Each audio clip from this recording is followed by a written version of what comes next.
Hi everyone. I want to further discuss like a part two of, or even maybe part three of Kafka's The Trial. The Trial, which is the novel, and then the Little Parable, which is a story before the law within the trial and how that's being used.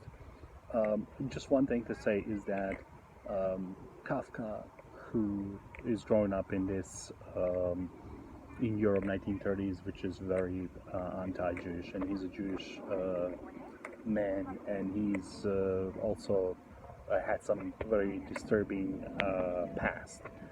But and I'm not going to say how he died or anything like that. Just want to talk about his works. But yeah, he was interesting, kind of a little bit of disturbing individual. But he does really critique the story, the society that he was living in. So the before the law, as I was saying, like how do you access the law? So this old man says, well, we should be able to access the law because that's what the law is for. It's for the public, so the public can know what the rules are and what needs to be done and what shouldn't be done and how it needs to be done. So this man, despite all these attempts to access the law, he was not able to. And then he even attempts to bribe the gatekeeper. He gives him the money, and the gatekeeper takes the money, but he doesn't do anything for him. So even bribery in this instance is not acceptable, or does not give him the access to the law. Now we know the corruption will give you the access to the law, right? Well, you bribe a judge or you bribe. I mean, I'm not saying that you should be doing that, but I'm just saying people try to bribe officials, people bribe him, people buy him. But in this case, in this old man's case, he was not, and I'm talking about the story, the short story before the law, is not the case. He cannot access it at all. And in fact, at the end, at his old age, as he's sitting, the door is completely shut to him. So, I would like to build a case on the issues of statelessness. Stateless means the word is coined by Anna Arendt, and Anna Arendt talks about stateless individuals, those individuals that are not protected the states, that do not have any rights, in case, like we know during the World War II or in the 1930s, and especially in late 30s, the Jewish population, minorities in Germany, did not have any rights. They were literally just taken and shipped to camps and all that. So here's this short story that Kafka talks about, and he talks about accessibility to the law. And so the minorities, in this instance, do not have access to the law.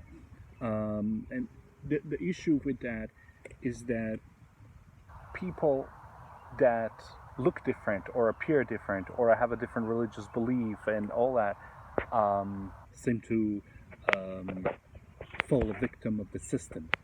And sometimes even majority and minority can become victim of a system, especially unjust system, the one like the story that Kafka is talking about. But the story, so to me, is what is the meaning of the law? If we just can take the law and say, okay, you're not getting access to it. I mean, we cannot implement the rules based on selection or based on this or based on that. So this is, I just want to cut a little short, but what is interesting about that, what is the rule of the law? If there's this man in this old story that does not have access to the law, we also know that African Americans, during the slavery, they did not have access to the law. When it comes to voting and making voting rights and all that, slaves will count like 2/3 of the vote. There was a Fugitive Slaves Act, which if a slave escaped from, let's say, Mississippi to New York, that was a federal law, and Congress enacted it, and they can certainly say, well, you have to return. They have to capture him or her, and bring him back, which was, in many instances, a lot of people have that escaped before Civil War, that happened. And then we have, what is it called? Then we have Reconstruction, and the reason I'm building this to Kafka is because the way Kafka presents, and you see how we can take the story access to the law, and then access to the law before the law. So when after the Civil War, during the Reconstruction, we had separate but equal. Again, there was no access to the law to the African Americans. You know, they had a bathroom, whites only, blacks only,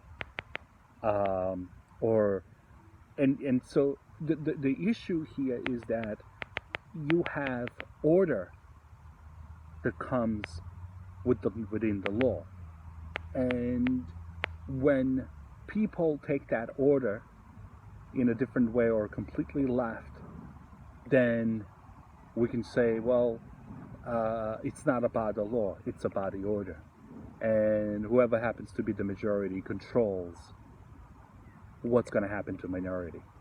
And this is where the stateless comes into question. Just like Hannah Arendt, when she coined this term, stateless, she was talking about a regime, or a strict regime, a totalitarian regime that was going through Germany during 1930s. So again, we have denial to rights, and we have denial to access to the law. So here's how, and I will talk about more, because this story before the law is just fascinating story, and how many real life experiences that people went through where they did not get access to the law. In fact, they got convicted and executed, and they were innocent. All right, well, we'll talk. Hopefully, I'll make some more videos. All right, bye.